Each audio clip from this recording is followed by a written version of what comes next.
살아계신 주 예수 그리스도의 이름으로 기도합니다. 아멘. 자, 우리가 성자 하나님에 대해서 우리가 같이 지난 시간에 나눴죠. 우리가 성자 하나님은 바로 예수님이십니다. 우리가 성삼위 하나님에 대한 지식은 굉장히 중요합니다. 하나님이 성삼위이기 때문에 한 본질이시지만, 한 본체이시지만, 세 인격을 가지신 세 위격이시기 때문에 우리는 하나님이 스스로 공동체성을 가지신 분이라고 우리는 알게 됩니다. 스스로 공동체성을 가졌고 그분이 사랑의 하나님임을 알게 됩니다. 그리고 하나님은 외로움이 없는, 부족함이 없는 분이셨다는 것도 알게 됩니다. 어떤 목사님이나 예전에 제가 읽은 기독교 저자는요, 하나님이 왜 사람을 만드셨을까? 이런 스스로의 질문에 외로워서가 아닐까? 이렇게 대답하는 것을 제가 본 적이 있습니다. 그런데 그 부분은 맞지 않다고 생각합니다. 하나님이 외로워서 인간이 필요해서 만들었다면 하나님은 자존하시는 분이 아니죠. 부족하신 분이죠. 인간이 그분의 외로움을 채워드려야 되는 겁니다. 그런데 성경은 그렇게 말하지 않습니다. 하나님은 스스로 있는 자라고 말합니다.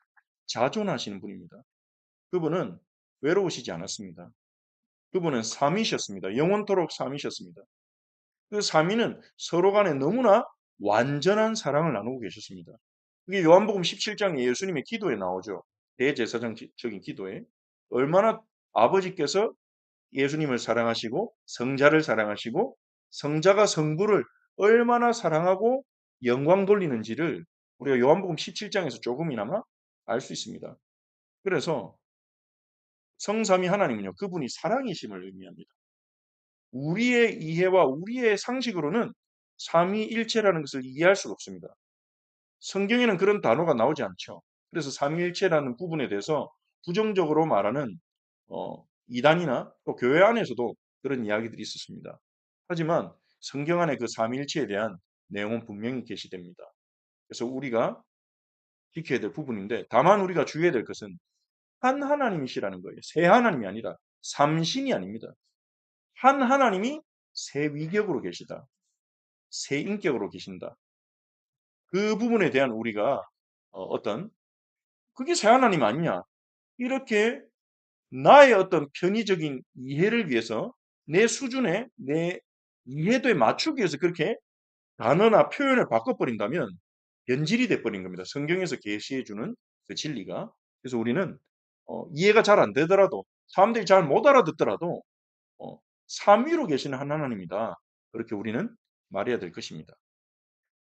그래서 삼위로 계신 하나님 가운데 세 위격 가운데 제2 위격이 성자 하나님이시죠. 그 성자 하나님은 성경에 하나님의 말씀으로 표현됩니다. 요한복음 1장에 태초에 말씀이 계시니라. 그 하나님의 말씀으로 표현되시는 그 성자 하나님께서 우리를 구원하기 위해서 이 구속사역을 행하셨는데 그 구속사역의 세 가지 키가 첫 번째로 성육신. 말씀이신 그분이 육신을 입은 거예요. 이게 얼마나 큰 사랑인지 지난 시간에 얘기를 했죠. 창조주께서 전지전능한 분이 인간의 육신이란 제약을 입은 거예요. 피조물의 상태가 된 거예요. 우리와 같이 동일한 시험과 고난을 겪으신 거예요. 다만 죄는 없으시죠. 그 모든 시험을 이기셨기 때문에, 순종으로 이기셨기 때문에 그 모든 시험 속에서 자신의 뜻을 따르지 않고 아버지의 뜻대로 순종하셨기 때문에 그게 창세기 3장에서 하나님이 아담에게 요구하신 것입니다. 하나님은 아담과 그의 가족들이 자기가 충분히 자기 생각에 하나님 말씀보다 더 훌륭한 것, 뛰어난 것들을 생각할 수 있다고 착각할 수 있지만 하나님 말씀보다 자기가 하고 싶은 것을 실행할 수 있지만 그럼에도 불구하고 하나님을 신뢰하고 하나님을 사랑하기 때문에 하나님의 말씀에 순종하기를 기대하셨습니다. 자발적으로. 그런데 아담은 그 시험에 실패했죠. 마귀의 유혹에 넘어갔죠. 하지만 예수님은 더 놀라운 것이 예수님은 하나님이시잖아요. 그런데도 불구하고 자신의 뜻과 자신의 의지와 자기의 마음대로 행하지 않고 아버지의 뜻대로 행하신 거예요. 아버지의 뜻대로 말씀하시고 아담이 이루어야 될 그 완전한 순종을 예수님이 우리 대신 이루어 주신 것입니다. 그것을 위해서 성육신 하셔서 우리와 똑같은 몸을 입으신 거죠. 예, 그분은 죄가 없으십니다. 그리고 죽기까지 복종하셨죠. 그 죽는 십자가 죽음과 거기서 겪을 극심한 하나님 그 영원토록 사랑하던 영원토록 사랑하고 사랑을 받던 아버지와의 관계가 단절되는 십자가에서 예수는 완전한 형벌을 받으셨거든요. 완전한 죽음을 겪으셨거든요. 우리를 대신해서. 그게 어떤 것인지 우리는 알지 못합니다. 안 겪어봤으니까. 그래서 예수님이 처음으로 아버지께 뜻을 돌이켜달라고 요청합니다. 아버지, 이 잔을 내게서 거두어 주옵소서. 우리가 잘 아는 겟세마네 기도죠.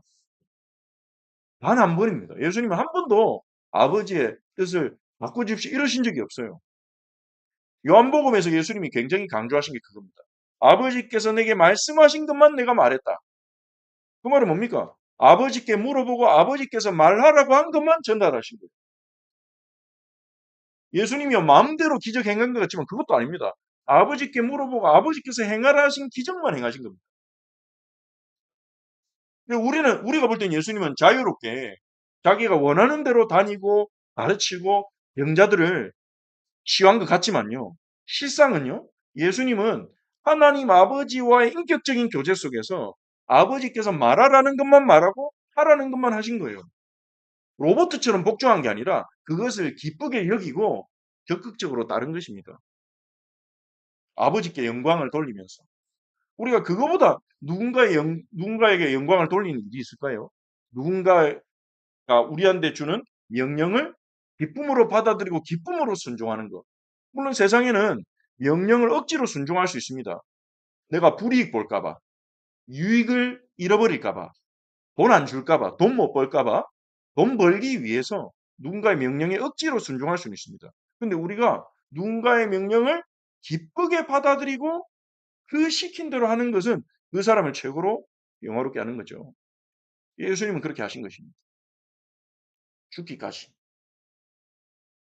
그 십자가를 지시기 전날에도 주여 이 잔을 내게서 거두어 주옵소서 자신의 의견을 처음으로 말씀하셨어요. 예수님.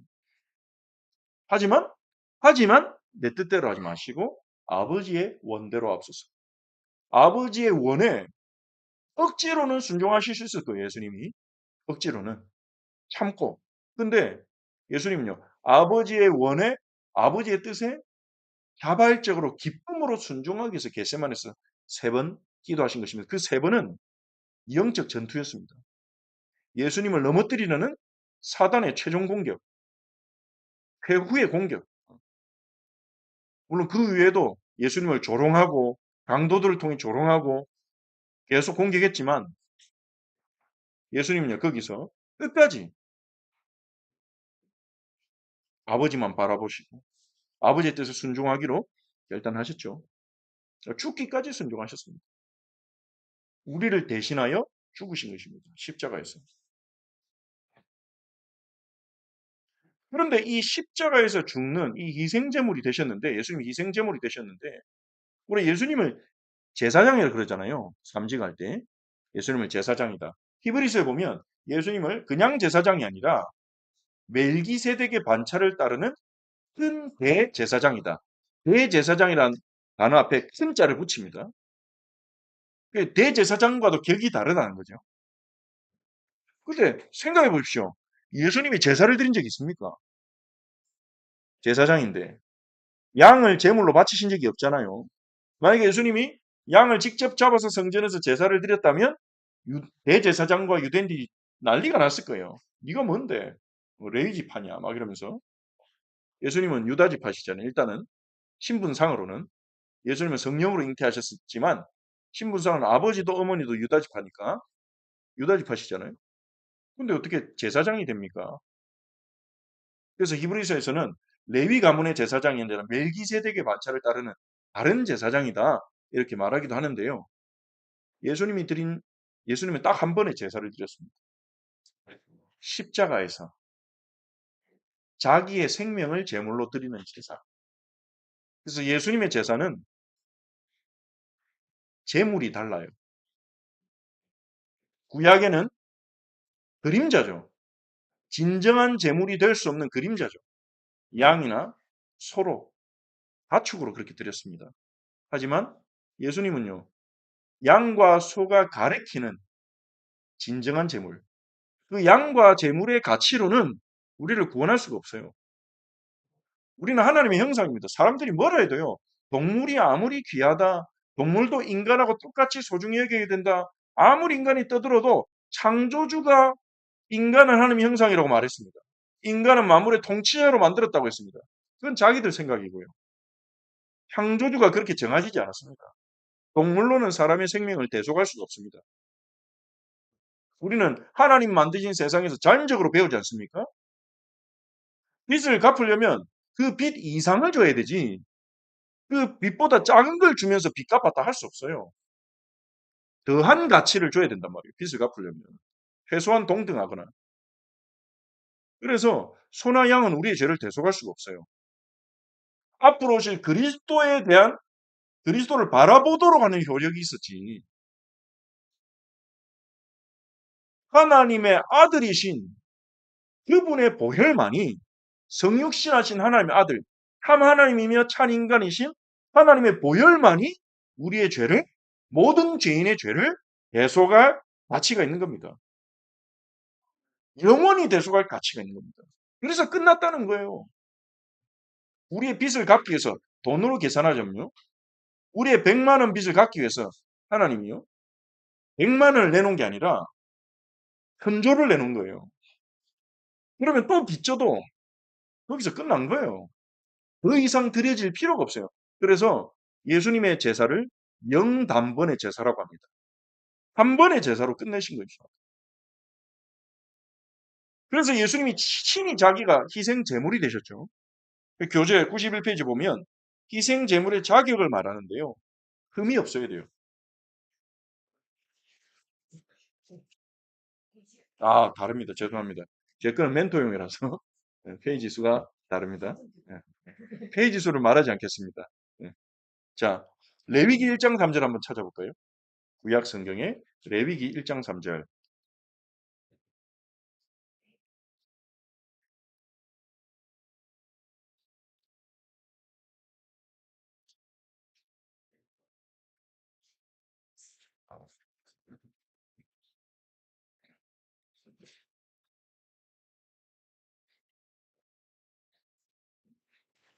우리 같이 함께 읽어보겠습니다. 그 예물이 소의 번제이면 흠 없는 수컷으로 회막문에서 여호와 앞에 기쁘게 받으시도록 드릴지니라. 아멘. 이게 하나님이 직접 정하신 번제의 규례입니다. 흠 없는 수컷으로 드려야 돼요. 번제를 드릴 때. 물론 제사의 종류에 따라서 제물의 어떤 그 제물의 내용이 조금 바뀌기도 했습니다. 제사의 방식이라든지. 그런데 공통점은요.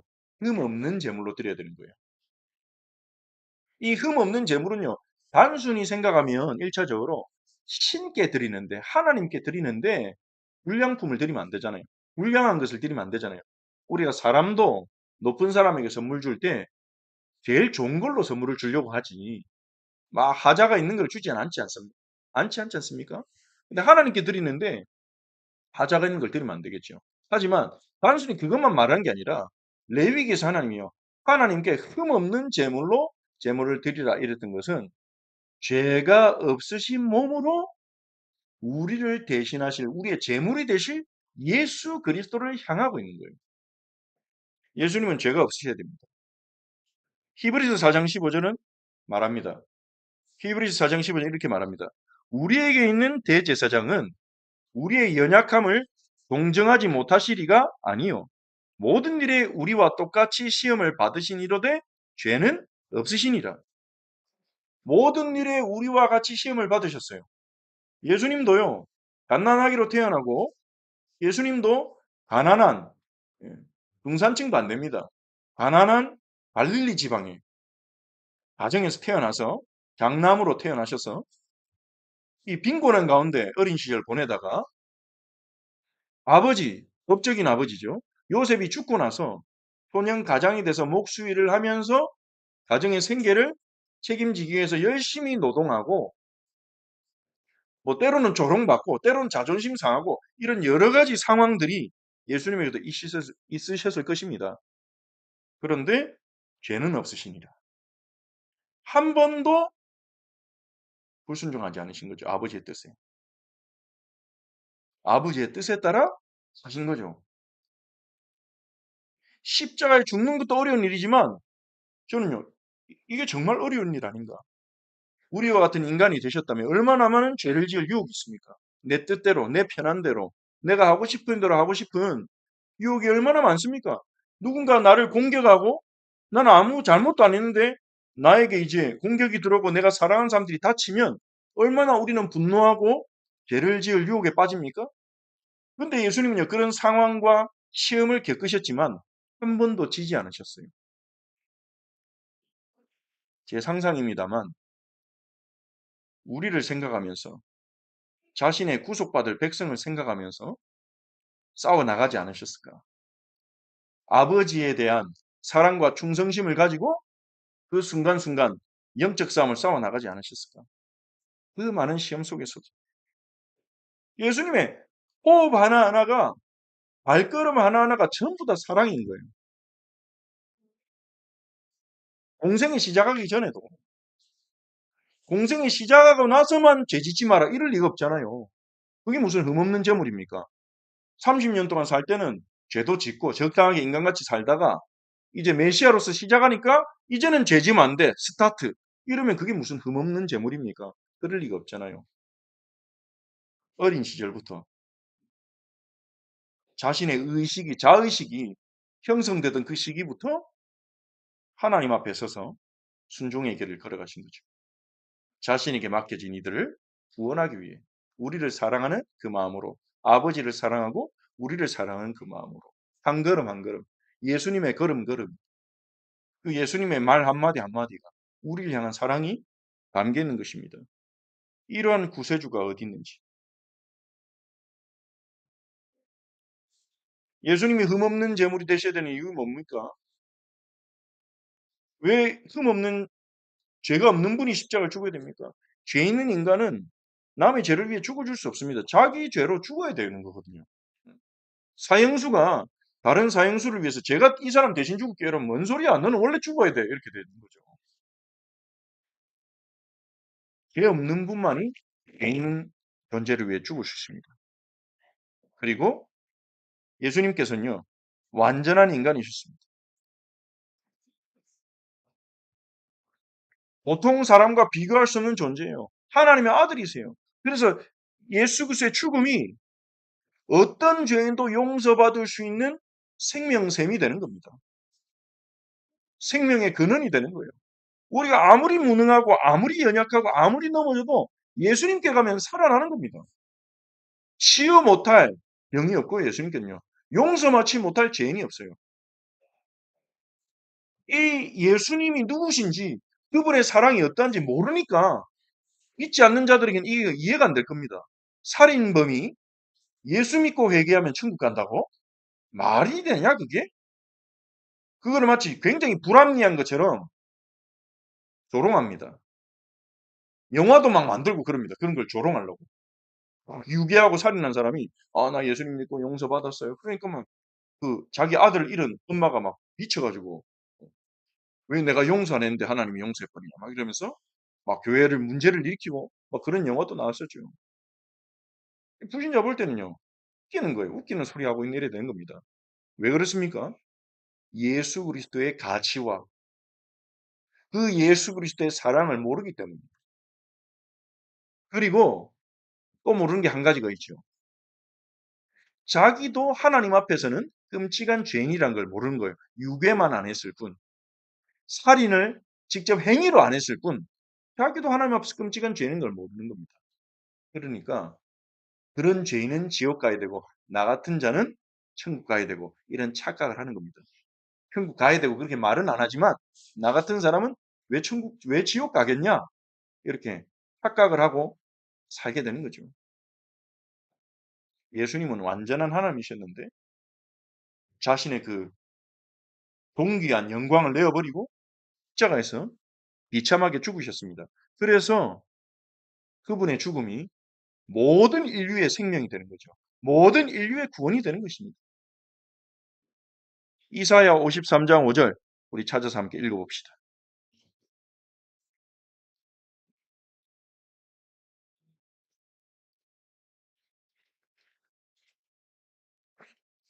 이사야서 53장 5절 같이 읽어봅니다. 그가 찔림은 우리의 허물 때문이요 그가 상함은 우리의 죄악 때문이라. 그가 징계를 받음으로 우리는 평화를 누리고 그가 채찍에 맞음으로 우리는 나음을 받았도다.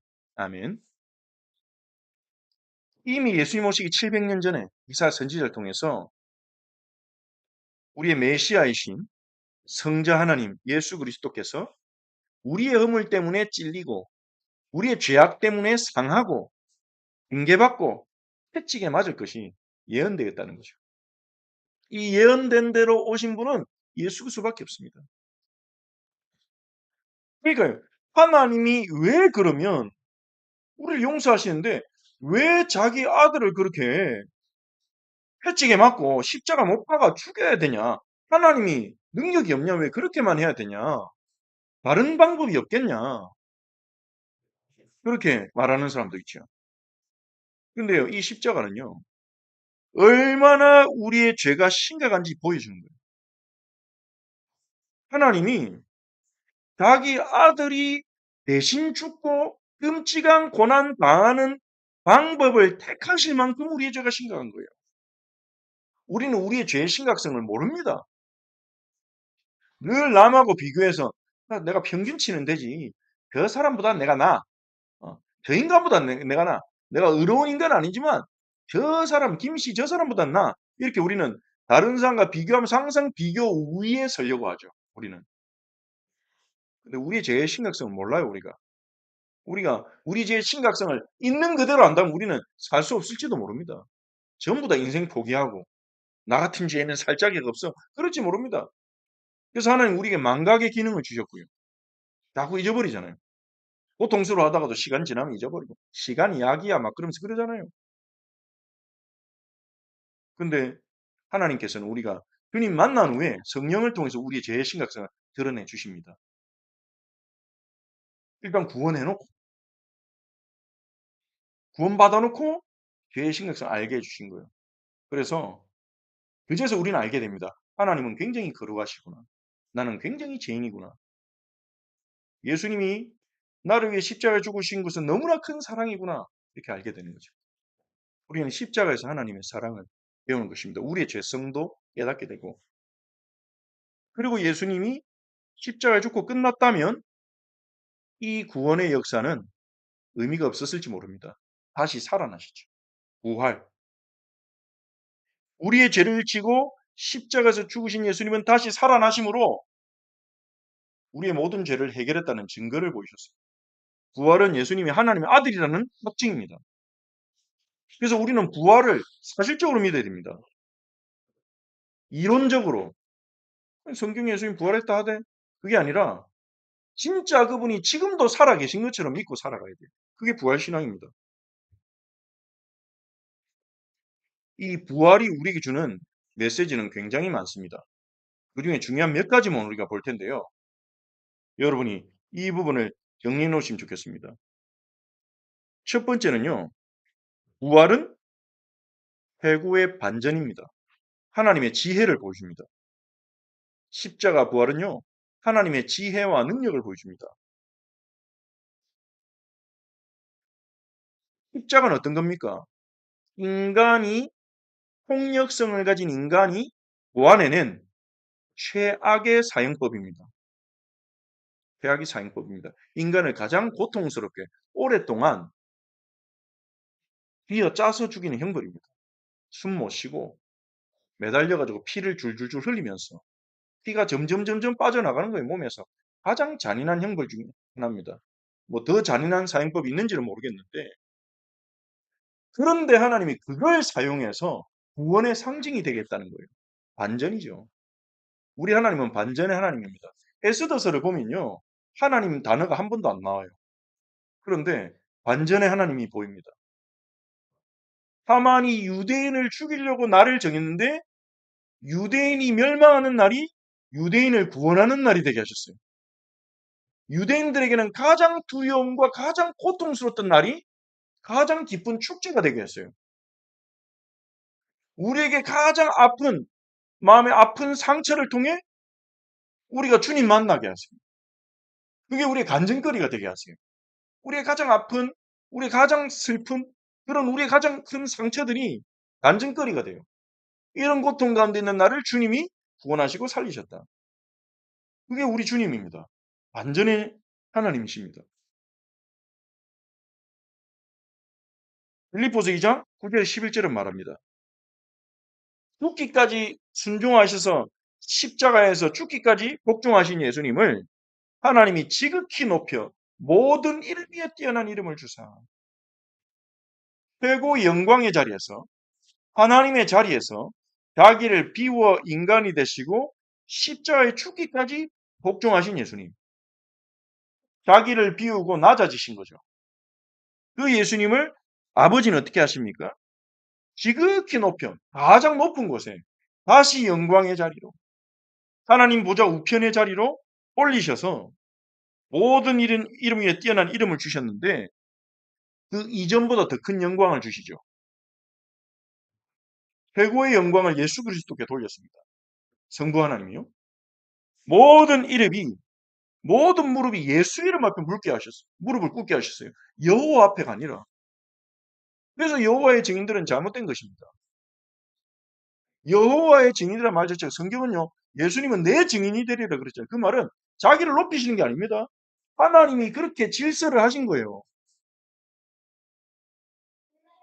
하나님과 동등된 본체이시지만 자기를 비워 종의 형체를 갖 죽기까지 순종하신 그 아들을 아버지께서는요. 자기보다 더 높이신 거예요.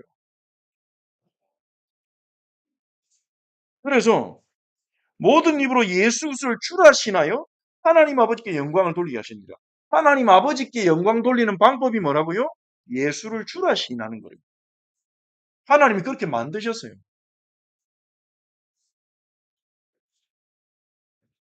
하나님 보좌 우편에 계신 그분의 아버지께서는요. 예수에게 무릎 꿇으라 하십니다. 물론 같은 분이시지만 여호와 이름 앞에 무릎 꿇는 게 아니라 예수 이름 앞에 무릎 꿇으라 하십니다. 예수를 주라 부르라 하십니다. 물론 같은 분이시지만 그게 하나님이 하신 방법입니다. 그래서 이슬람은 다릅니다. 어떤 사람이 그럽니다. 이슬람의 하나님과 기독교의 하나님 같다. 이름만 다를 뿐이다. 호칭만. 영어권에서는 God, 아랍어로는 알라. 같은 분이다. 그렇게 말합니다. 그러면서 물론 성교적으로 그렇게 말하는 분도 있습니다. 이슬람들한테 이제 공감대를 가지고 접근하기 위해서요. 당신들이 믿는 하나님, 우리 믿는 하나님 같은 분이야. 이렇게 다가가기도 합니다. 근데 그건 같을 수가 없죠. 왜냐하면 그 이슬람들이 믿고 있는 꾸란에 속에 나타난 알라는요. 예수 이름 앞에 무릎 꿇으라 안 하거든요. 자기한테 복종해라. 예수는 선지자고 나에게 복종해라 그래요. 성경의 하나님 어떤 분입니까? 예수 믿으라 그래요. 성경의 하나님 예수님 믿으라 그래요. 예수 이름 앞에 무릎 꿇으라 그래요. 근데 놀라운 게 그게요. 오래 전부터 계획됐다는 겁니다. 영세 전부터. 시편 2편 여러분 기억하십니까? 그의 아들에게 입맞추라. 그게 바로 그 얘기입니다. 여호와의 아들에게 입맞추게 하시는 거예요. 하나님은. 그래야 진노하시면서 벗어나는 거예요. 시편 2편에도 예언이 되었다니까요. 예수 믿어야 돼요. 예수 믿어야 돼요. 예수를 주로 모셔야 돼요. 다른 어떤 것도 주로 모시면 안 돼요. 예수님을 주로 모셔야 돼요. 예수 이름 앞에 무릎 꿇어야 돼요. 이게 부활하신 예수님을 향한 하나님이 정하신 질서입니다. 유일한 구원의 길입니다. 죽기까지 순종하신.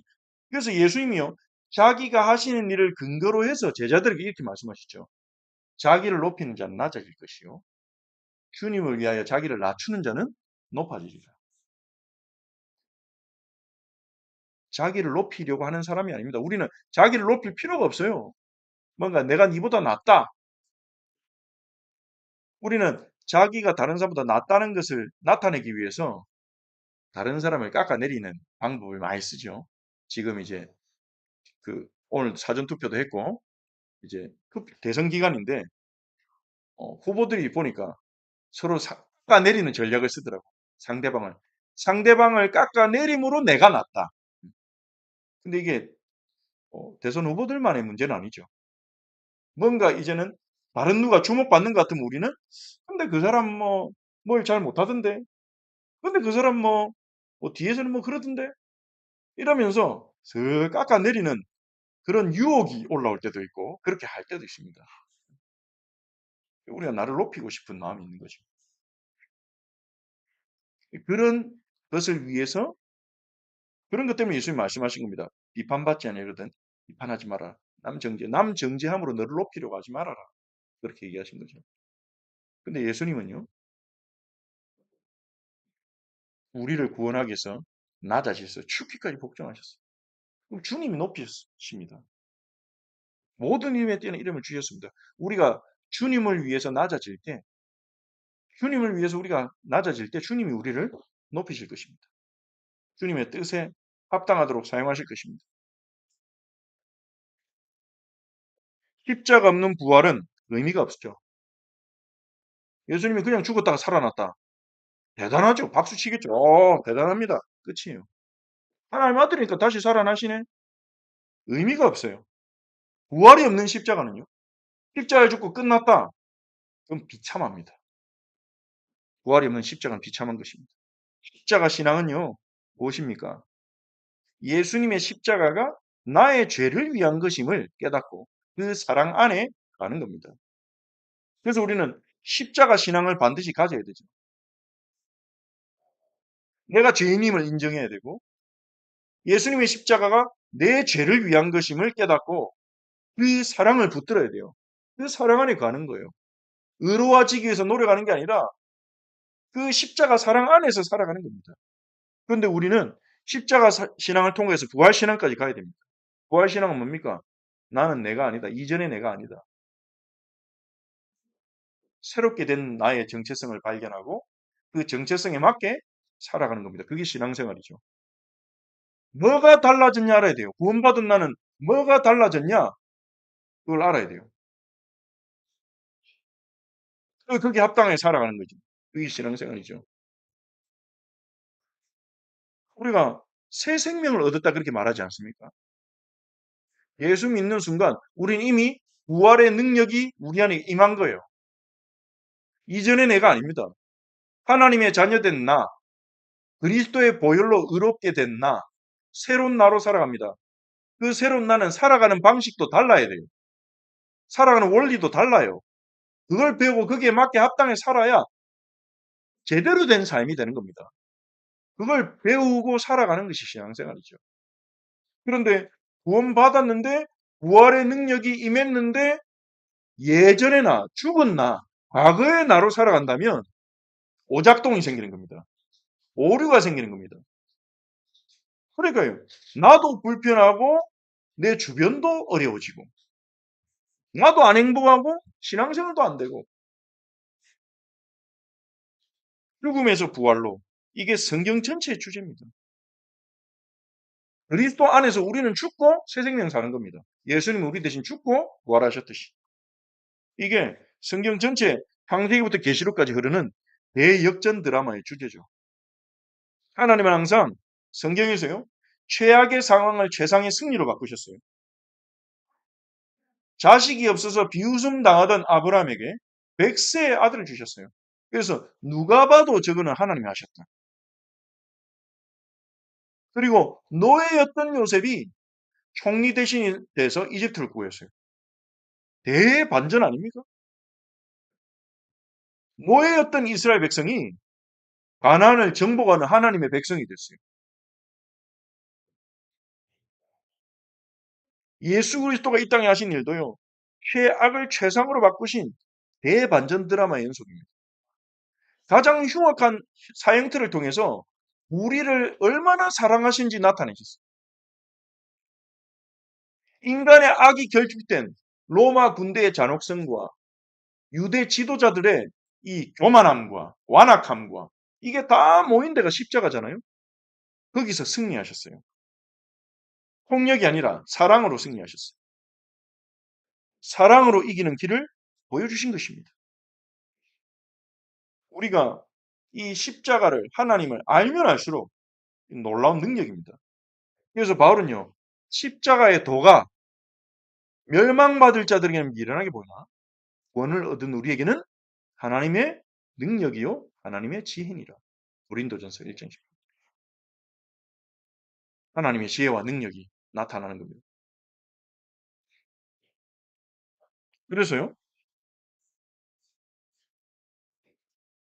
우리는 이 부활신앙은요. 하나님은 나의 최악을 최상이 되게 하실 수 있다. 나의 문제를 응답이 되게 하실 수 있다. 그걸 믿는 것입니다. 십자가에서 일어났으니까 이미 그 일이. 아니 성경 속에서 구원 역사 속에서 수차례 일어났으니까요. 그리고 두 번째로 부활은요. 하나님이 죽음을 정복하셨다는 증거입니다. 죽음을 이기신 거예요. 고린도전서 15장 55절 우리 찾아서 읽어봅시다.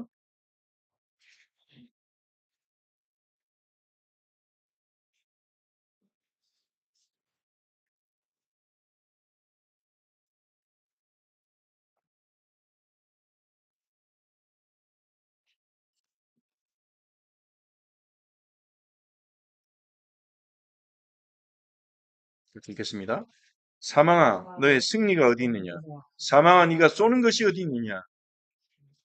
이 부활을 통해서 이 부활을 생명을 얻은 성도들은 사망을 조롱할 수 있는 거예요.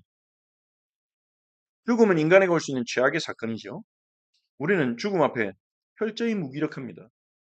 우리는 죽음을 이기지 못합니다. 죽음을 극복하기 위해서 인간이요. 과학과 유전자 기술을 통해서 온갖 노력을 다하지만 아직까지도 죽음을 이길 길은 찾아지지 않았고 앞으로도 찾아지지 않을 거예요. 생명 연장은 어느 정도 할 수 있을지 몰라도 기껏 인간이 과학을 가지고 항상에는 영생의 방법이 뭔 줄 압니까?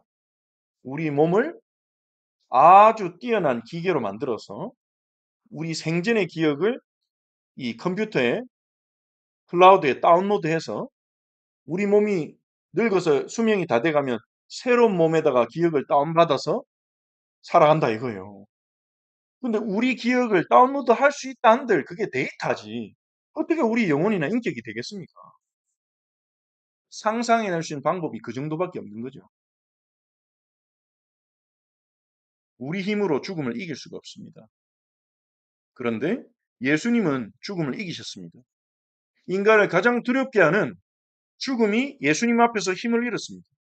죽음을 이겼다는 말은요. 어떤 문제도 문제 안 된다. 예수님이 죽음을 이기셨다는 말은 우리에게는 어떤 문제도 문제 안 된다는 거예요. 부활의 능력이 우리에게 역사하면 됩니다. 우리가 아무리 무능력해도 부활의 능력이 역사하면 됩니다. 우리가 되는 것이 없어도 주님의 부활의 능력이 우리와 함께 하시면 되는 겁니다. 그 부활신앙, 죽음을 이기신 예수님의 부활의 능력이 나와 함께 한다면 어떤 것도 문제 안 된다. 그리고 세 번째로 부활은 사탄의 권세를 이기신 것입니다.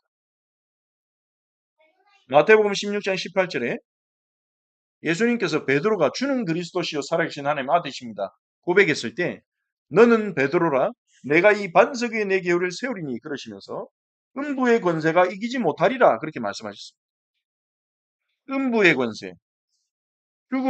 예수님이 죽음을 이겼다는 것은 죽음의 공포를 통해 인간을 노예 삼았던 사탄을 이기셨다는 거예요. 부활하신 예수님은요. 사탄의 세력에 완전히 치명타를 가하셨습니다. 창세기 3장 15절에 여자 후손인 뱀의 머리를 상하게 할 것이다 그랬잖아요. 사단의 권세는 끝나지 않았습니다. 아직도 활동합니다. 근데 치명타를 입은 거예요. 예수 이름 앞에 꼼짝 못하는 거예요. 예수 이름으로 기도하면 꼼짝 못하는 겁니다. 이 사단의 권세가요. 그래서 우리가 예수님 믿는 사람들이 예수님을 신뢰하면요, 사단은 겁먹고 도망갑니다. 죽음과 사탄을 이긴 예수님이 부활하셔서 나와 함께 계신다. 우리는 그 신앙을 가지고 살아가야 됩니다. 그게 우리의 신분이요, 우리의 권세입니다.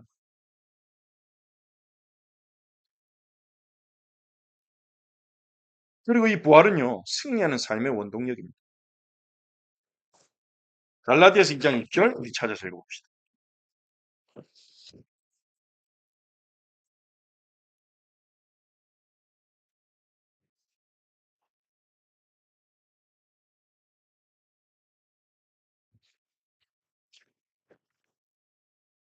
갈라디아서 2장 6절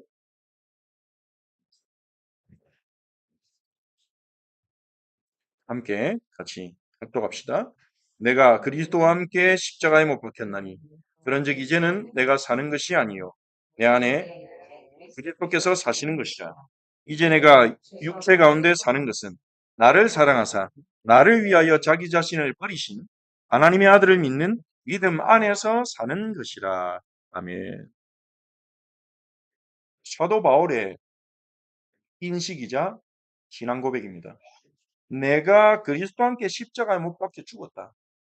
바울에게 십자가는요, 그리스도와 함께 내가 못 박혀 죽은 사건이에요. 그분이 내 대신 죽으셨으니까 나도 거기서 죽은 겁니다. 그런즉 이제는 내가 산 것이 아니요 내 안에 그리스도께서 사시는 것이라. 부활하신 그리스도가 내 안에 나와 함께 사시는 것이다. 이렇게 믿는 거죠.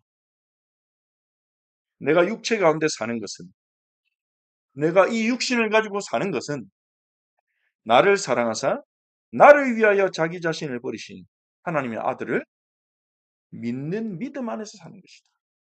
그러므로 이제는요, 우리는요, 삶의 방법이 달라져야 됩니다. 부활 신앙을 가진 사람은요, 그리스도께서 나와 함께 하시고 나를 인도하신다는 사실을 믿고 그분을 믿는 믿음으로 살아가야 돼요.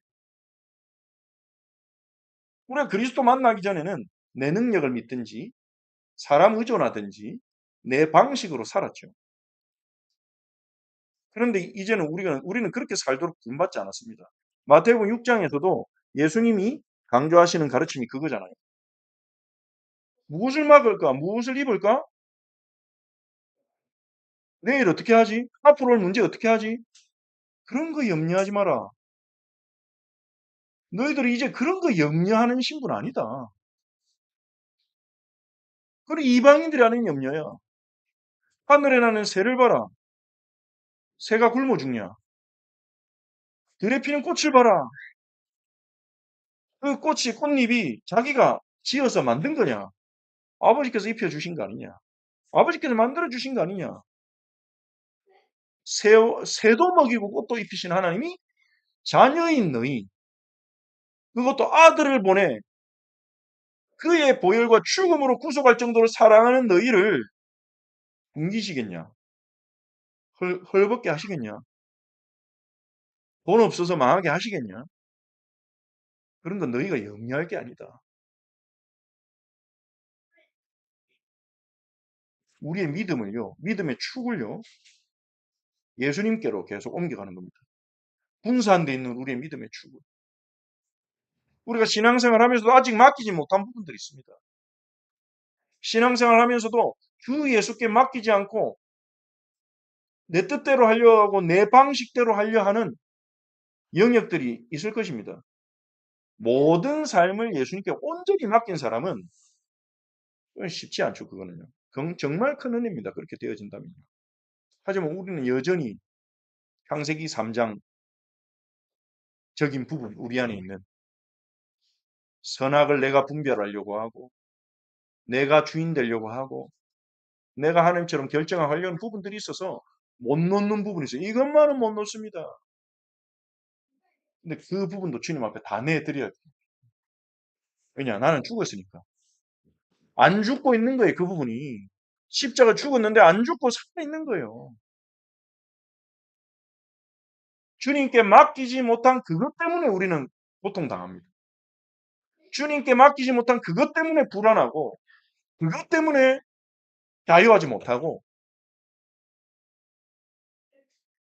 바울은요. 이제 우리는 상황이 달라졌다. 존재가 달라졌다. 신분이 달라졌다. 예수님의 부활을 통해서 완전히 달라졌다. 이제 우리는 하나님의 아들을 믿는 믿음으로 살아가야 된다. 그렇게 말하고 있는 것입니다. 이것이요. 승리하는 삶의 원동력입니다. 부활하신 주님은요. 지금도 살아계셔서 우리에게 힘과 용기를 주시고 우리를 통해 일하십니다. 우리는 그 살아계신 예수를 예배하고 살아계신 예수님께 기도하는 거예요. 예수님이 지금도 살아계셔서 내 인생을 다스리시고 인도하신 사실을 우리는 체험하며 살아가도록 부름받은 것입니다. 죽음을 이긴 주님이 이기지 못할 존재가 있겠습니까? 죽음을 이기신 주님이 해결 못할 문제가 있겠습니까?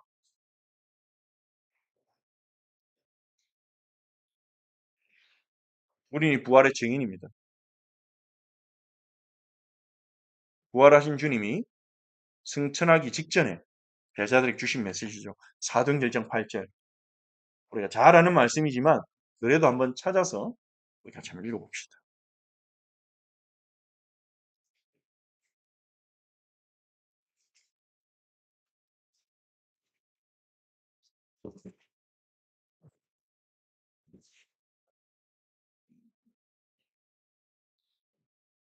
읽겠습니다.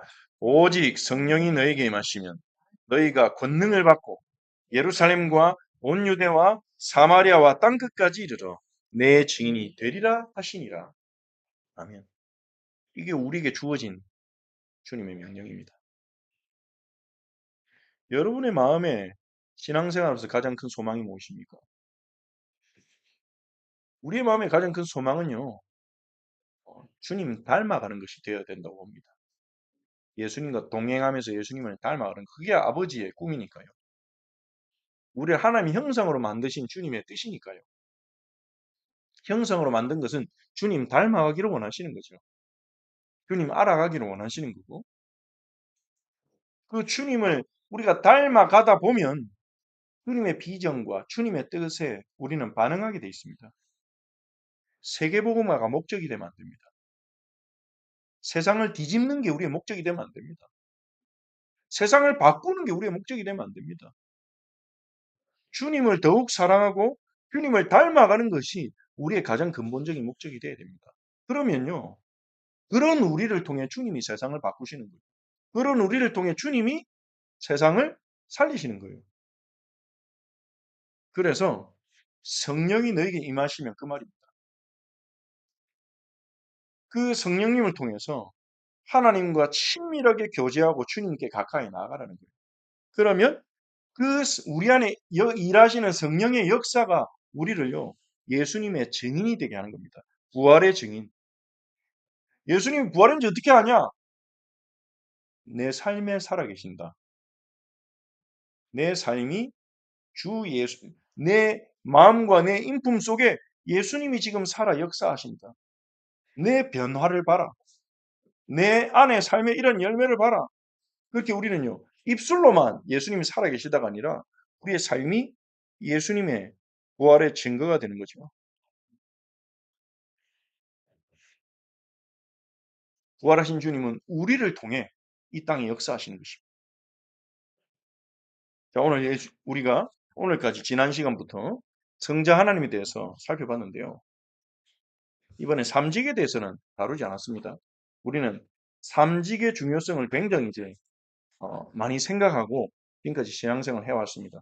삼직이 중요합니다. 하지만 어, 이 삼직을 행하신 이 삼직의 왕과 제사장 선지자로서 우리를 사단의 권세에서 건져내고 다스리기 위해 그리고 제사장으로서 우리를 구속하기 위해 선지자로서 우리를 가르치고 아버지께로 인도하기 위해 예수님이 하신 사역의 본질이 성육신과 십자가 부활이에요. 우린 이 세 가지에 풍성히 빠져들어야 됩니다. 우리의 모든 신앙과 찬송이 이 안에 빠져들어야 돼요.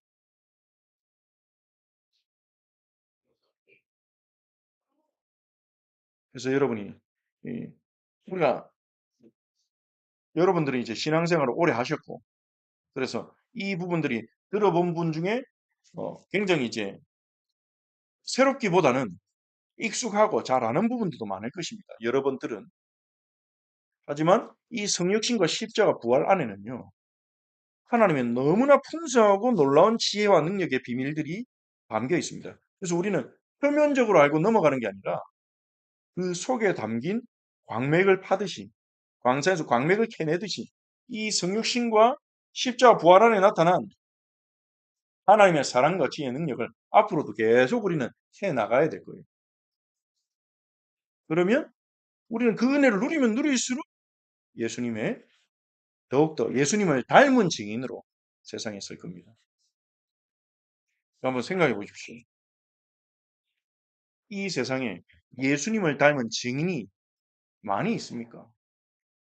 사람들이 와, 저 사람 진짜 예수님의 사랑이 느껴진다. 많아야 되는데 많이 보지는 사실은 못하고 있잖아요. 있긴 많이 있습니다. 곳곳에 있어요. 우리도 그런 존재로 주님 부르셨어요. 그 꿈을 가집시다. 예수님을 닮아가는 증인으로. 뭘 잘해야 된다는 게 아닙니다. 인격이 훌륭해야 된다는 게 아닙니다. 그러면 우리는 못하죠. 저는 못합니다. 그런데 인격 훌륭하게 살아라가 아니라 예수님을 뜨겁게 사랑하고 예수님을 쫓아가고 예수님을 닮아가고 그 일의 과정에 우리의 힘과 능력을 한 게 아니라 예수님께서 성령을 우리 안에 함께 역사하시겠다는 거예요. 그렇게 해주시겠다는 거예요. 그 사실을 믿고 예수님을 뒤쫓아갈 때 우리는 우리가 생각했던 것보다 상상했던 것보다 더 주님을 닮은 증인이 되어 있는 날을 보게 될 줄 믿습니다. 우리 함께 기도합시다. 그날을 생각하면서 그날을 소망하면서 이 세상에 우리가 예수님을 닮은 부활의 증인으로 설 수 있도록 우리에게 그 은혜 주시고 그 응답 주시고 우리 사자버린 양교회가 그런 교회 될 수 있도록 그 은혜 주옵소서. 우리 함께 합심으로 함께 기도하겠습니다. 살아계신 하나님 주님의 감사를 드립니다. 주님 예수님의 성육신과 십자가 부활을 통해서 우리가 정말로 그 예수 그리스도께서 얼마나 우리를 사랑하시고 아버지께서 우리를 얼마나 사랑하시고 주님이 얼마나 지혜로우시고 능력 있으신지를 봅니다. 주님, 우리가 상상할 수 없는 방식으로 우리를 사랑하시고 우리를 긍휼히 여기시고 우리를 용서하시고 우리를 살리신 아버지, 이 성육신과 십자가 부활에 나타난 하나님의 사랑과 하나님의 능력 안에 우리가 충만히 거하게 하옵소서. 우리가 주님의 사랑과 주님의 은혜를 알고 이 십자가 부활 신앙을 가지고 예수님을 더욱 닮아가기 원합니다. 예수님을 더욱 사랑하고 예수님께 더욱 매달리고 예수님을 뒤쫓아가기 원합니다. 우리가 생명 걸고 뒤쫓아갈 분이 예수님 외에 누가 있습니까? 우리가 정말로 파고들고 파고들어도 하나님 한계에 오지 않고 지치지 않은 분이 주 예수님 외에 누가 있습니까? 예수님을 더욱 알기 원합니다. 예수님을 닮아갈 만큼 알기 원합니다. 우리에게 그 은혜 주옵소서. 그 응답 주옵소서. 하나님 우리 형제 자매들이 이 땅에서 하나님 보내신 곳에서 예수님의 부활의 증인으로 서게 하옵소서. 예수님을 닮은 제자로 서게 하옵소서. 우리의 인격을 변화시켜 주옵소서. 성령의 열매가 맺어지게 하옵소서. 우리를 통해 사람들이 예수님을 보게 하옵소서. 우리를 보고 사람들이 예수님을 느끼게 하옵소서. 주님, 우리가 이 땅의 작은 예수로 현장에 세워지기를 원합니다. 우리 사조어린 양교회가 그러한 교회 되기 원하고 성도들이 그러한 삶을 살도록 돕는 교회 공동체가 되기를 원합니다. 예수 충만한 교회 되게 하옵소서. 예수 중심의 교회가 되게 하옵소서. 살아계신 주님의 이름으로 간절히 기도드립니다. 아멘.